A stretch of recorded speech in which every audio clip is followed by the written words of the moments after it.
Alright guys, TacticalRab back again today. Hope you're doing well and enjoying your day so far, with the CDL schedule and format officially due to be confirmed over the coming days. Lots of speculation as to where the events are going to be and whether it's actually possible to have any event anymore outside of North America. Hector Rodriguez from OpTic, and now also a top guy at Toronto Ultra, have implied over the last couple of months and indeed yesterday they do want to do events outside of the US and Canada if that is at all possible. Is there a chance this year we go to London or even to Madrid? That's what these guys seem to try and want to happen. Will the CDL comply? Very much intrigued to your thoughts in the comments below. Hit the like button if you enjoy. Subscribe if you're new as always. I greatly appreciate it. Firstly, this clip was pretty ridiculous, I've got to say, from Octane. Here he is on Black Ops Cold War with the sniper. We know the snipers were so good in this game that they basically banned them from competitive. The pros decided they were too good. They weren't usable. That last shot was absolutely insane. And he did say after this clip, call the press, I'm coming back type thing. Now, I think of all the players that have recently retired, Octane is the one that seems maybe most content with his decision. I don't know. I don't think we've really seen anything from Octane that implies that he really thinks, oh no, I should have stayed around. I kind of missed this. I know, sure, he played the MW2 maps originally. He's definitely, I think he said he's an MW2 map truther, i.e., you know, he thinks they're going to be good and they're going to work well for the new title. But still, we've seen the likes of Scump talking every so often about, oh, well, I might come back for this, I might come back for that. He was thinking about it going into this season. Methods as well, who retired last season, has said, well, you know, I've definitely still got that competitive drive. I still want to play in challenges and stuff. I don't think Octane's quite at that point, but I mean, look, it's kind of outrageous that he retired as far as I'm concerned, just because he was basically the best main AR this year and called it a day on a season where he won an event, and definitely commendable in doing so, but he clearly hasn't lost anything, you know. Maybe he's level above pro as it stands. Now, we're going to talk about HECZ in the coming minutes here, because he's definitely had something to say on where the events might be for the upcoming season and where he would like the events to be for the upcoming season. He's also joined the Dallas Sidekicks as a, well, basically a co-owner, really. He's joined the ownership group. Now, this is not like an MLS team. I thought initially, I was like, oh my god, he's invested in like an MLS Major League Soccer team. I believe this is kind of like an indoor soccer football team, so it's like five-a-side type thing. It's pretty cool, to be fair. So as HECZ says, happy to announce I'm now part owner of the Dallas, Sidekicks. So cool stuff, and it definitely shows that HECZ and, you know, is committed to that Dallas area, and we can imagine that when we get the OpTic event this year, it will be in and around that ballpark as it has been for the last couple of years. Whether HECZ might get involved in an event outside of the US and Canada as well, because of course there'll be the Toronto event, we believe, that is another big question that's going around at the moment. There was also this that a couple of guys noticed on the Overwatch League Instagram when they put out this video basically as like a send-off from the production but also from the league. And I know that the way that they frame this is like, oh, you know, we're just saying goodbye to the league for this season, but as Jamie says here, it feels like more of a goodbye to the Overwatch League in general rather than to the season itself. So yeah, pretty clear the OWL is at an end now, and we've heard all the rumours about the fact that the OWL teams have been offered $6 million to just shut up shop and go away, which is probably what is going to happen. And this is what ties in quite a lot to what we're going to discuss in the coming minutes with the events, because it's like, if there isn't a CDL event this year outside of the US and Canada, will there ever be an official Call of Duty League event again? If it even still exists, and that's kind of the discussion point that we're having. Now, Hitch has been making some big contributions to the space for a long time, and as he says, he's been working tirelessly on 4 different kickoff MW3 events. So when the game launches, there is going to be a lot going on. We know that there's all that talk about this event on the 18th as well, like that 2 pro player, 1 content creator, 1 challengers player event. Might be a 4v4 search and destroy tournament. Not sure whether that's like an official CDL one, because you guys might remember the start of like Cold War, let's say.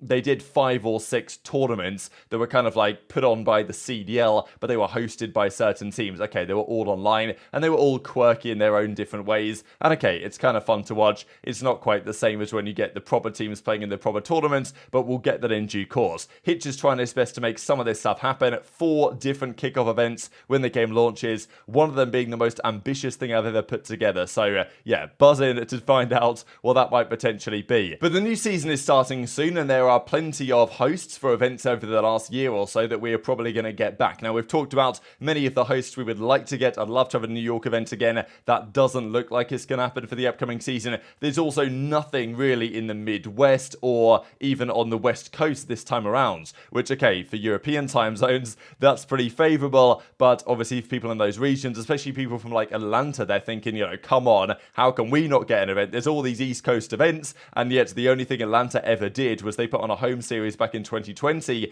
and you know, since then they've dominated the league. It's pretty surprising. These were the cities we looked at. Okay, they're not all cities. Probably the North Carolina one will be in Raleigh because that's where they tend to do it. Texas will be in Dallas. You guys know the drill. But many of us have said for a long time now, how about going back to the UK, or at least somewhere outside of the US and Canada, right? Because they came up with, you know, it's meant to be a world league. At least back in the day, it was a COD World League. There were lots of events. I mean, I remember Infinite Warfare. There were even European lands they would do in like Sheffield and Birmingham and Manchester and stuff like this. They happened quite a lot. And even during Black Ops 3, there were a couple of events where, okay, there was one event, the Crown Melbourne Invitational out there in Melbourne, Australia, and it was a pretty common thing. There'd be events all around the world. ESWC was a massive event that happened every year in Paris, and pretty much every year the players went over to Paris and then to London at some point to play an event, and then they came back to the States kind of towards the end of the season. It was a really great time. This is a screenshot of the Copper Box here at CWL London 2019.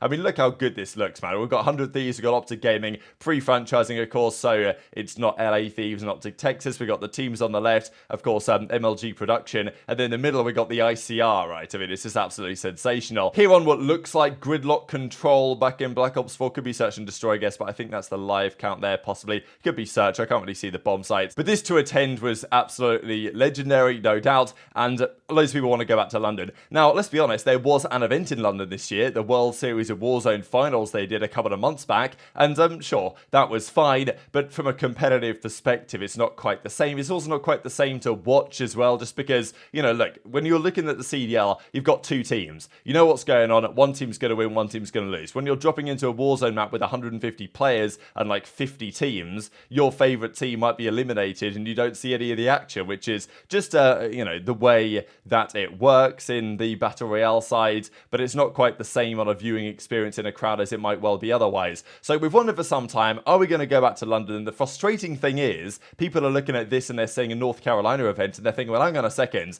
are Ravens actually going to spend several years not putting on an event in London, and then all of a sudden they move to Carolina and they say, all right, yep, we've now got the money to do one here? I really hope that they haven't done that, and I really hope that this is just a CDL put on event in Raleigh, because if Ravens have actually been blue balling us for years, I'm going to be fuming. But anyway, aBeZy here from Toronto Ultra and their kind of higher up management and overactive media talks about the possibility of doing events in Europe as well. And as he says, we're always committed to hosting standout majors in Toronto, and we believe they will be doing that again, probably the final one of the year before Champs. So we're talking, I think that's going to be maybe June time, something like that anyway. Overactive Media is also keen to bring a CDL major to Europe. Understandably, there are logistical challenges, but the demand in London, Paris, Madrid and Barcelona speaks volumes. I saw a couple of you guys saying as well that even Kataga, of course, legendary French even COD player and content creator today, doing all sorts of great stuff. He said that, you know, he'd be pretty keen to get the French COD scene back in business as well, because, you know, it used to be a big deal back in the day. The French crowds at ESWC were probably the most passionate in the world that we would go to, really, for those, let's say, advanced warfare years like that. Definitely they're right up there. And now, arguably, the best player in the entire world is French. And yeah, okay, he doesn't play for the French team. Paris Legion no longer exist. London Royal Ravens no longer exist. It's frustrating, but does that mean it's impossible to do events in other regions? Not necessarily. And as I mentioned before, just because there's no London team, if anything, it might make it more likely there's an event there now, because, you know, we've seen events in cities that the CDL has put on, or even other teams could potentially partner up to put on, that aren't necessarily in host cities. As Adam says, you know, we see the potential of 5,000 plus fans at these venues. So, you know, he's definitely putting it out there. And he also goes on to say that he's definitely interested in making some collaborations happen. In replies to Jeremy here, he says, we'd be able to collaborate. Our Mad Lions team, of course, is pretty well established established in Spain, maybe that or something in partnership with Heretics or both. So now they're talking about, all right, could we do something in Madrid with Heretics and really capitalize on that Spanish audience some way or another? Of course, they could do the same thing in the UK, especially because I saw this back in July and I was talking about it at the time when HECZ was like, look, I want to do something in London, but the CDL aren't going to do it. London themselves, the franchise at the time it was London, aren't going to do it. So, could we make that happen somehow? And HECZ is saying, oh, get the boys back over there. All the players would be so down for this. And now we're hearing about, all right, like they would be keen to collaborate. Maybe there's something that could be done on this, right? HECZ has talked about trying to do like an OpTic London event, and now we're talking about, right, maybe Heretics and Toronto could like partner up to do something there. Let's not forget as well, Toronto, they fielded a couple of Spanish players that are now on Heretics in the first year of the CDL, right? They had MettalZ there, they had Lucky there, I think, and maybe there was one other as well they had on the team going into the CDL. So, they've got some history with the Spanish players and Spanish organizations. There's something to be said about that. And, look, the Spanish community, it's great to have them back in force this year, going to be supporting Miami Heretics, but, if there's no event in Spain, it always feels a little bit lackluster, and it's not great for the UK fans either. Of course, I'm sure many would love to have an event everywhere, go back to Sydney or something, or even Tokyo, I know was talked about for some time,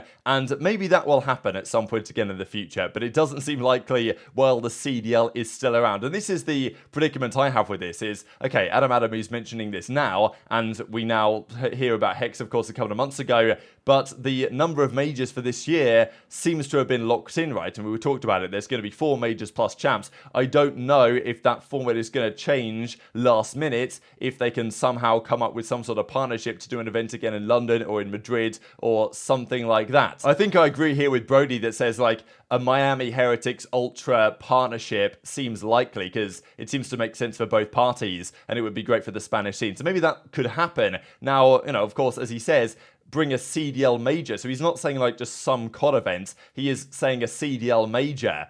Of course, the problem being that the CDL majors for this year have probably already been defined. Apart from maybe that Carolina one, this is the question I have, because there are rumors that it's going to be Boston, maybe Miami, then maybe the North Carolina event. And if that is just Raleigh put on by the CDL, there might be room to move that, and there might be room that if they could make it happen, to actually do that one in Madrid. But then it'd be interesting if you went from Miami, which is Heretics, then to like Madrid Heretics. I don't know. Could be exciting, and it would be better, I think, than doing it in, it'd be good to go to new cities, you know what I mean? I think that's generally a positive. But the risk here that I see with this is it just feels unlikely, given the timing, they will be able to execute this for the upcoming year, because let's be honest, the game comes out in just over a week. The season is going to start in not long over a month. So is there really time to execute an event like this on a few months basis? Probably not. They're probably more so talking about the 2025 CDL season, and let's not forget, it might not even exist by then. With what we're seeing with the Overwatch League and the way that the CDL is trending, what we talked about the Los Angeles Guerrillas yesterday, I don't know if it's even going to exist in the same way. And, look, when whatever comes after the CDL happens, I think absolutely would be very keen to go to other cities. But at that time, is Toronto Ultra going to exist in the same way? Is it going to be called Splice? Is it going to go back to OpTic Gaming? Is Overactive Media involved? I don't know. So these are the questions that we have, but on paper, this is definitely a positive thing for the scene. So very much interested in your thoughts on all this stuff in the comment section below. Hit the like button if you enjoyed. Subscribe if you're new. Take care, and I'll see you next time.